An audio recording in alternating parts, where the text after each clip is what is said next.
Everyone. Now हमने normal labour की बात कर ली है, अब हम लोग कुछ मैल पोजीशंस के बारे में बात करेंगे कि उस केस में हम कैसे इसको डिलीवर आउट करेंगे। ठीक है, तो इसमें मैं पूरा बेबी नहीं ले रही हूँ क्योंकि मुझे सिर्फ जो समझाना है वो सिर्फ ये समझाना है कि हेड कैसे इंटरनली रोटेट कर रहा है। ठीक है, बाकी सारा प्रोसेस सेम है। ठीक है, जहाँ पे ज़रूरत पड़ेगी we will take it up. ठीक है, तो इसमें क्या होगा, देखो अभी तो मैंने समझाया था। देखो ये फीटल स्कल है, ये वाला पार्ट इसका ऑक्सीपोर्ट है और ये आगे इसका सेंसिपोर्ट है। ओके, तो अब देखो मैं इसको सेट कर रही हूँ इसमें। इसको अब देखो मैंने जो समझाया था उसमें थी हमारी पोजीशन LOT। ठीक है, ये हमारी प्यूबिक सिम्फाइसिस है, ये हमारा सेक्रम है।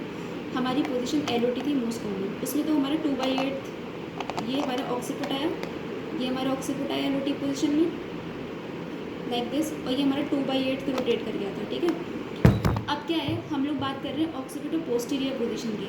उसमें भी हमारी मोस्ट कॉमन होती है राइट ऑक्सीपिटो पोस्टीरियर। तो राइट ऑक्सीपिटो पोस्टीरियर किस तरह से होगी, यहाँ पे होना चाहिए इसका ऑक्सीपोर्ट, तो कुछ इस तरीके से ये है हमारा।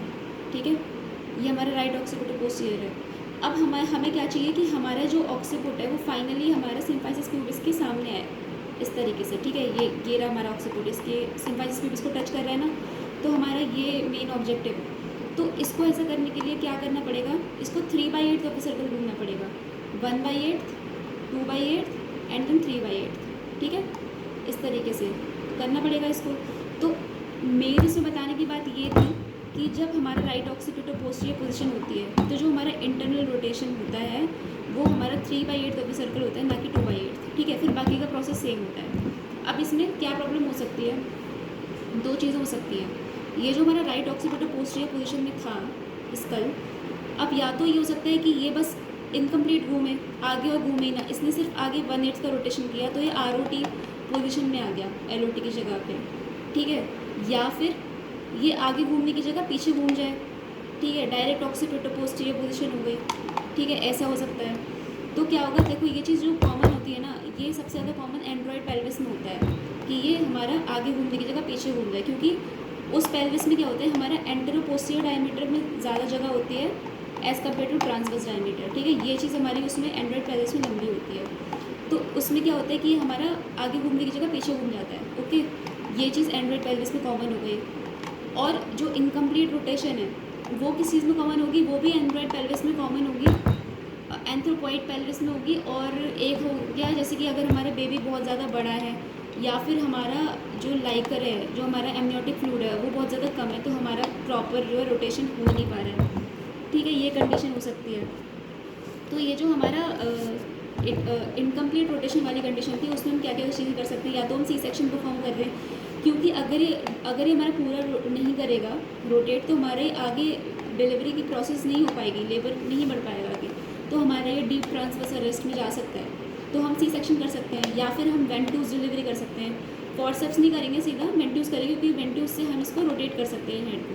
फॉरसेप्स से हम इस तरह से रोटेट नहीं कर सकते। ओके, या फिर हम मैनुअली इसको रोटेट करें और उसके बाद में हम इसकी फॉरसेप्स डिलीवरी करा दें, ये चीज़ हम कर सकते हैं। ओके, ठीक है।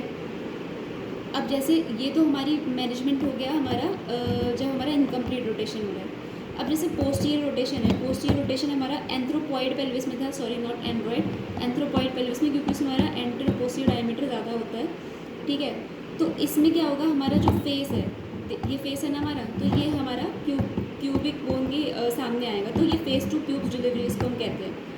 ठीक है, तो अगर हमारी एंड्रॉइड पेल्विस है, नॉट एंथ्रोपॉइड, अगर हमारी एंड्रॉयड पेल्विस है तो उसमें हमारी फेस टू प्यूब्स डिलीवरी कराई जा सकती है।